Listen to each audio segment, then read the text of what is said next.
खबर मिल रही है उत्तर प्रदेश से। बड़ी खबर है, तबलीगी जमात के 81 विदेशी नागरिकों पर एफआईआर दर्ज की गई है। जी हां, इस वक्त आपको ये बड़ी खबर हम दे रहे हैं।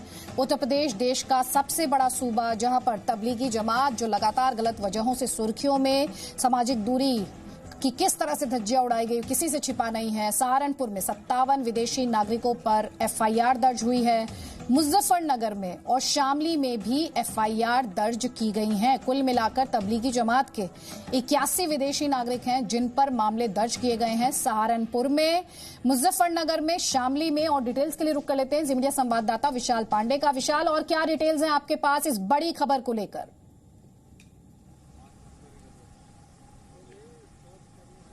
देखिए आदित्य, बिल्कुल, क्योंकि तबलीगी जमात से जुड़े तमाम लोगों पर लगातार पुलिस एक्शन कर रही है, उन्हें ढूंढ रही है। 81 विदेशी जो नागरिक थे उनके ऊपर भी एफआईआर दर्ज की गई, उनके पासपोर्ट को जब्त किया गया है, क्योंकि ये जो नागरिक थे ये अलग अलग इलाकों में, कहीं मस्जिदों में छिपे हुए थे या किसी के घर में छिपे हुए थे, और इन्हें स्थानीय नागरिक छिपाकर भी रख रहे थे। उन्हें थाने पर या पुलिस को या प्रशासन को कोई सूचना नहीं दी जा रही थी। लगातार अभी इस तरह की छापेमारी अलग अलग जगहों पर चल रही है, क्योंकि जो तबलीगी जमात की चेन थी वो बहुत लंबी है, पूरे देश भर में फैल चुकी है। न जाने कितने लोगों से इन्होंने मुलाकात की है, कितने लोगों को संक्रमित किया होगा, कितने लोगों के टेस्ट अभी बाकी हैं और कहां कहां ये गए हैं, इन सभी चीजों की जांच चल रही है। और इसीलिए आप देखिए, देश में कोरोना पॉजिटिव मरीजों की संख्या तेजी से बढ़ रही है, और इसमें सबसे ज्यादा अगर कोई गुनाहगार है तो वो तबलीगी जमात के लोग हैं। उनकी वजह से ही पिछले 2 से 3 दिनों में आप देखिए हजारों की संख्या में कोरोना पॉजिटिव मरीजों की संख्या बढ़ी है। तो इसलिए अब सख्ती की जरूरत है, ताकि कम से कम जो लोग अभी भी छिपे हुए हैं वो बाहर आकर प्रशासन को सूचित करें और खुद क्वारंटीन में जाएं और लोगों को बचाया जा सके, उन्हें आइसोलेट किया जा सके। लेकिन अभी भी बहुत भारी संख्या में लोग छिपे हुए हैं, पुलिस प्रशासन से बचते हुए नजर आ रहे हैं। न जाने और कितने विदेशी नागरिकों को अभी छिपा कर रखा होगा, इसकी भी सूची केंद्र सरकार से, उत्तर प्रदेश की सरकार ने मांगा है। कौन कौन से विदेशी नागरिक इस दौरान यहां पर आए थे, इसीलिए इन पर लगातार कार्रवाई की जा रही है। और सोशल डिस्टेंसिंग को कैसे पालन कराया जाए उसका वीडियो भी आपने मुजफ्फरनगर में देखा। इसके साथ ही साथ बिल्कुल ये बड़ी खबर है। पुलिस क्या कह रही है, जल्दी से अपने दर्शकों को वो सुनवा देते हैं। इस संबंध में निर्देश दिए गए थे कि इनके विरुद्ध नियमानुसार कार्रवाई, चाहे वो वीजा रूल्स उल्लंघन करने की बात हो या लोकल सूचना न देने की बात हो, इन सब के तो जो भी नियमानुसार विधिक कार्रवाई होती है वो करके बताया जाए। जिस क्रम में कुल 8 एफआईआर पंजीकृत की गई है, जिसमें जनपद सहारनपुर में 6, मुजफ्फरनगर में 1 और शामली में 1 पंजीकृत की गई है। और इसमें कुल 81 विदेशी नागरिकों के विरुद्ध फॉरेनर्स एक्ट और अन्य जो एक्ट्स हैं उनकी विभिन्न धाराओं में मुकदमा पंजीकृत किया गया। इसके साथ ही इन सभी लोगों को सुरक्षा और मेडिकल स्क्रीनिंग करा करके, मेडिकल के दृष्टिकोण से इन सभी को सरकारी जो इंस्टीट्यूशनल क्वारंटाइन होता है उसमें रखा गया है। साथ ही इनके सैंपल्स लेकर के भेजे जा रहे हैं।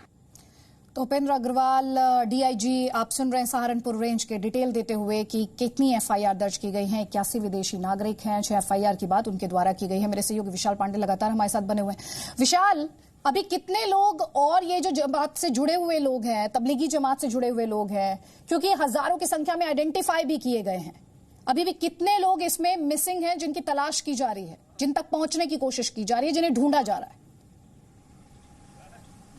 है? देखिए आदित्य, ये गिनती अनगिनत होती जा रही है, क्योंकि इनकी चेन बड़ी लंबी है। अगर आप एक को पकड़ रहे हो तो पता चल रहा है कि ये 5 से 10 लोगों के संपर्क में आए हैं, फलाने मस्जिद में छिपे हुए थे, उस मस्जिद में नमाज पढ़ने लोग आते थे तो उनके भी संपर्क में ये आए हैं। इसके अलावा अपनी पहचान छिपा रहे हैं। अभी आप देखिए, 2 दिन पहले बिहार का मामला आया था, जो लोग तबलीगी जमात के निजामुद्दीन कार्यक्रम में शामिल हुए थे, उन्होंने अपना पता सिर्फ बिहार करके दर्ज किया था। कहां पर है बिहार के ये नहीं पता था। मोबाइल नंबर स्विच ऑफ करके घूम रहे हैं ताकि पुलिस उन्हें ट्रेस न कर पाए। इस तरह की कोशिशें जो तबलीगी जमात के लोगों की तरफ से की जा रही हैं वो बेहद खतरनाक है। इसलिए पुलिस प्रशासन भी इस वक्त सही आंकड़ा बताने की स्थिति में नहीं है कि तबलीगी जमात से जुड़े कितने लोग हैं, क्योंकि आपको याद होगा शुरुआत में ये संख्या 1830 आई थी, लेकिन 1830 के आगे आप देखिए हजारों की संख्या में लोग पकड़े जा रहे हैं। लोगों का जो चेन है उसे पकड़ा जा रहा है। कई लोगों की मौत हो चुकी है, और सबसे ज्यादा आप ये कहिए कि अगर भारत में आंकड़े बढ़े तो उसके लिए तबलीगी जमात गुनहगार है। इनका जो इनका मास्टरमाइंड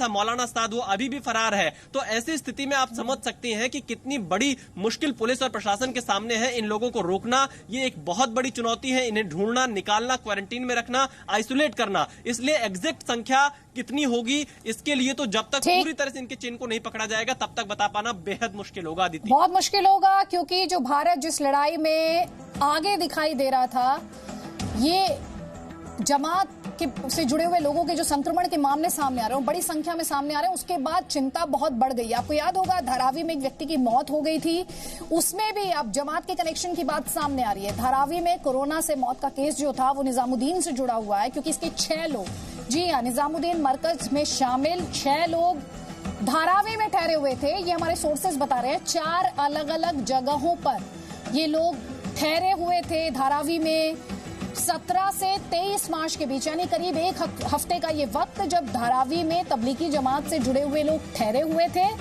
और आपको याद होगा एक व्यक्ति की वहां पर मौत हो गई थी और कहा गया था ये तो फॉरेन से आए किसी व्यक्ति के संपर्क में नहीं आया। देखिए अब हम आपको ये खबर दे रहे हैं, हमारे सोर्सेज ये बता रहे हैं कि 17 से 23 मार्च के बीच धारावी में ठहरे हुए थे तबलीगी जमात के लोग, और तबलीगी जमात के लोग अलग अलग जगहों पर थे। कुल 6 लोगों के ठहरने की बात सामने आ रही है। तो ये अपने आप में जो लोग छिपकर इधर उधर भाग रहे हैं, या वो लोग जो अफवाहों के माध्यम से हिंदुस्तान की कोरोना के खिलाफ इस जंग को कमजोर करने की कोशिश कर रहे हैं, उन्हें इस वक्त आइडेंटिफाई किया जाना, एक्सपोज किया जाना और आइसोलेट किया जाना बहुत जरूरी है। बड़ी बहस हम लेकर आएंगे 1 बजे। आपके जहन में जो सवाल #AskZee के साथ हमें भेजिए, जरूर दिखाएंगे। छोटे से ब्रेक के लिए